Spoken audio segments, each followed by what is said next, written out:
आपके साथ दक्षा प्रिया और मेरे साथ मेरे सहयोगी मौजूद हैं नीरज त्रिपाठी। 2 दिन पहले उपद्रवी जो हैं उन्होंने काफ़ी तोड़फोड़ की थी, रेलवे स्टेशन को नुकसान पहुंचाया था, सरकारी संपत्ति को नुकसान पहुंचाया था।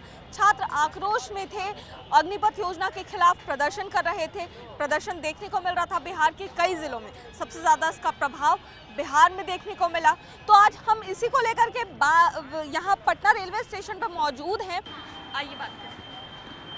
जिस तरह से उपद्रव हुआ, आप भी पढ़े होंगे, स्टूडेंट रहे होंगे या स्टूडेंट होंगे, कितना उचित मानते हैं या कितना गलत मानते हैं?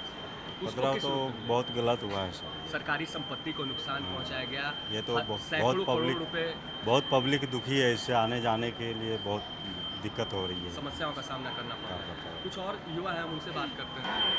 जिस तरह से उपद्रव हुआ उसको किस रूप में देखते हैं दीदी? ट्रेनों में आग लगाई गई, हमको ये सही नहीं लगता है। क्या मिल जाएगा वो सब करने से?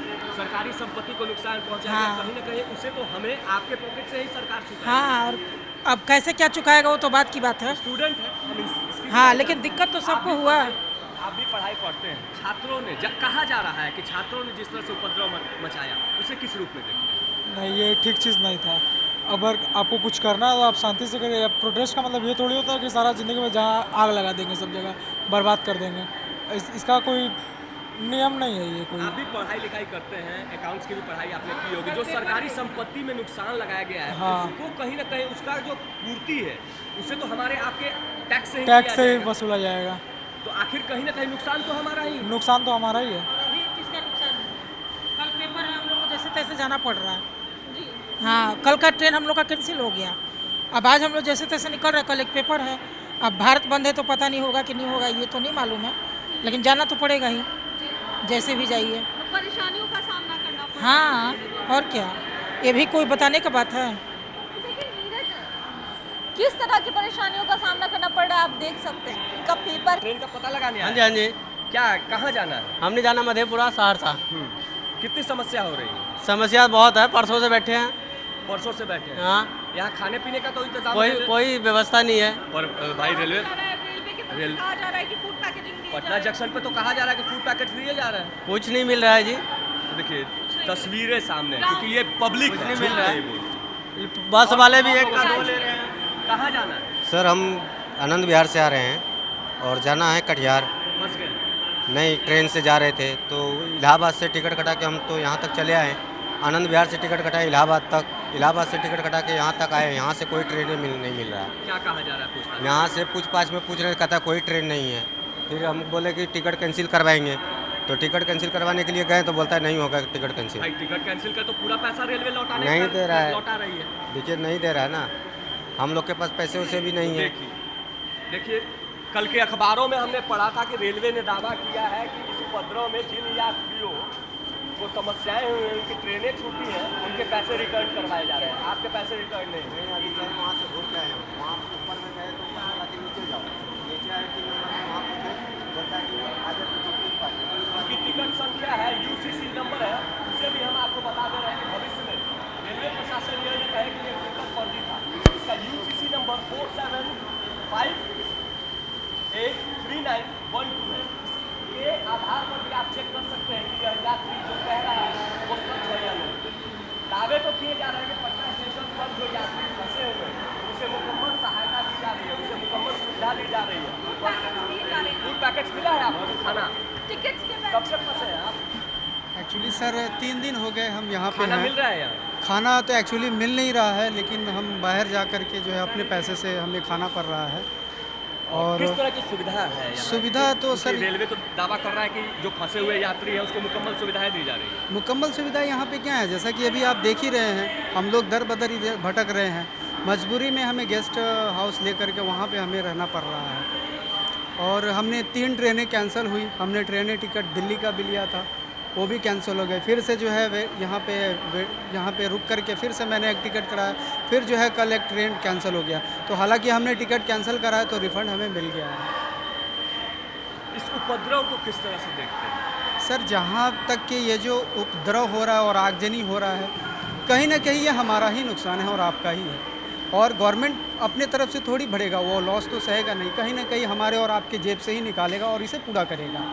तो उपद्रव नहीं होनी चाहिए। ये हमारी देश की संपत्ति है और अगर ये ट्रेन अभी सही सलामत होता तो हमें इस तरह की जो परेशानी हो रहा है और इतने पब्लिक जो दर बदर भटक रहा है, ये भटकना नहीं पड़ता। नहीं लगता कि 74 के और- बाद जब जेपी आंदोलन हुआ था उसके बाद से हमने एक बार फिर से छात्रों का आंदोलन देखा, जी, जी। इसमें ट्रेनें फूंक दी गई, जी जी इसमें सरकारी संपत्ति का बिल्कुल नुकसान हमने नुकसान खुद हुआ अपना था। कर लिया, जिसे सरकार टैक्स के रूप में हम ही से चुकाएगी, बिल्कुल बिल्कुल चुकाएगी सर। तो फायदा फिर और ये हमारा देश का नुकसान होता है। और जहाँ कोई भी युवा अगर जो है पढ़ा लिखा एजुकेशन है, ठीक है, तो इस तरह से उनके दिमाग में नहीं आएगा कहा आगजनी तो वाला जा जो रहा है बात कि है। छात्रों ने ही किया है, अब ये तो इसका पढ़ने लिखने वाले ही होते हैं। बिल्कुल बिल्कुल इसका फिर मामला छात्र तो जब इतनी बड़ी गलती कैसे कर सकते हैं? जी इन्वेस्टिगेशन करेंगे तो वहाँ तो मामला जो है सामने आएगा ही। कुछ और लोगों से हम बात कर लेते हैं, बुजुर्ग हैं हमारे। चाचा, आपने 74 के आंदोलन के बारे में सुना या देखा जरूर होगा। आज जो एक आंदोलन हुआ, 2 दिन पहले जो आंदोलन हुआ, जहां पटना जिले सहित बिहार के कई जिलों के रेलवे स्टेशन पर खड़ी ट्रेनों को फूंक दिया गया, रेलवे स्टेशनों में आग लगा दी गई, रेलवे स्टेशन के बाहर खड़ी गाड़ियों में आग लगा दी गई। उसे आप किस रूप में देखते हैं? अच्छा तो नहीं है। जो नुकसान सरकारी हाँ। संपत्ति का पहुंचाया गया, सरकार का उसे- क्या, जनता का ही नुकसान है। देखिए, ये बुद्धिजीवी जनता है दक्षा, ये जानती है, पर जो उपद्रवी होते हैं वो नहीं जानते कि नुकसान किसे पहुंचाना है। उनका उद्देश्य होता है सिर्फ नुकसान पहुंचाना। जैसा कि अंकल कह रहे हैं कि कभी भी एक व्यक्ति जो भारत के हित में सोचता है, और खास करके ये जो परीक्षा, ये जो स्कीम है, ये तो सेना से जुड़ी हुई स्कीम है, और जिसके मन में राष्ट्र हित की भावना होगी वही इसके बारे में सोचेगा। तो एक राष्ट्र हित के बारे में सोचने वाला युवा कभी अपने राष्ट्र के संपत्ति को नुकसान नहीं पहुंचा सकता। और जो संपत्ति, क्या आपका क्या कहना है? हम तो मिर्जापुर जिले के हैं। ये पूरा अनर्गल काम है जो ये कर रहे हैं, उनके फांसी दे दिया जाए तो बुरा है, वो अच्छा है। ये साले क्या ऐसे लगता है कि उपद्रवी थे या छात्र? क्या सर? उपद्रवी थे या छात्र? हम तो पढ़े लिखे हैं नहीं, तब हम मिर्जापुर के हैं, हम भी आए हैं इधर, बंद हो गया हमारा भी। अच्छा, जो नुकसान हुआ उसका भरपाई कैसे हो? भरपाई जो आदमी किए उसको पकड़ के भरपाई कराइए। कोई भी तो किया यूपी है मॉडल वाला आप बात करते हैं। तब क्या करेगा, कहाँ से आएगा साहब? बिहार में भी यूपी मॉडल की जरूरत है। मतलब बिहार में भी यूपी मॉडल की जरूरत है कि जिसने भी सरकारी संपत्ति को नुकसान पहुंचाया उसी से वसूले। तो चाहे जैसे कराया जाए। यूपी के लोग हैं, साफ तौर से पटना जंक्शन पर खड़े हैं और बिहार सरकार से मांग कर रहे हैं कि बिहार में भी यूपी मॉडल की जरूरत है। जिसने भी सरकारी संपत्ति को नुकसान पहुंचाया उसे आप चिन्हित करें और उसी से पैसे वसूले। जिसने भी सरकारी संपत्ति को नुकसान पहुंचाया है, ये जनता बोल रही है। आपका क्या कहना है? जिस तरह से यूपी में एक मॉडल चल रखा है कि जिसने भी सरकारी संपत्ति को नुकसान पहुंचाया सरकार उसी से वसूलती, उसी से सुलझ जाए, बढ़िया रहेगा। बात तो यही। क्या कहना है भाई साहब आपका? जिस तरह से आप भी युवा हैं, जिस तरह से उपद्रव मचा, लोगों ने सरकारी संपत्ति को नुकसान पहुंचाया, आखिर इसकी वसूली कहाँ से होनी चाहिए? जो उपद्रव पहुंचाया उसी से किया जाए। जो सरकारी संपत्ति को नष्ट किया है उसी से वसूला जाए, अच्छा रहेगा। तो जाहिर सी बात है कि हमारे साथ दक्षा और मैं नीरज त्रिपाठी लगातार इस विषय को लेकर पटना के दानापुर से लेकर पटना जंक्शन तक रिपोर्टिंग कर रहे हैं और लगातार लोगों का कहना है कि ये जो आग लगी या लगाई गई है ये छात्रों ने नहीं लगाई है, ये उपद्रवी तत्वों का काम है। और लोग साफ तौर से ये कह रहे हैं कि ये जो सरकारी संपत्ति का नुकसान हुआ है इसे यूपी मॉडल की तर्ज पर यहाँ लागू करके जिन उपद्रवियों ने भी सरकारी संपत्ति को नुकसान पहुँचाया है उन्हीं से वसूला जाए। तो लगातार इस तरह की खबरों को देखने के लिए आप देशवा न्यूज़ को सब्सक्राइब और लाइक करते रहें। फिलहाल इस खबर के लिए पटना जंक्शन से मैं और दक्षा प्रिया।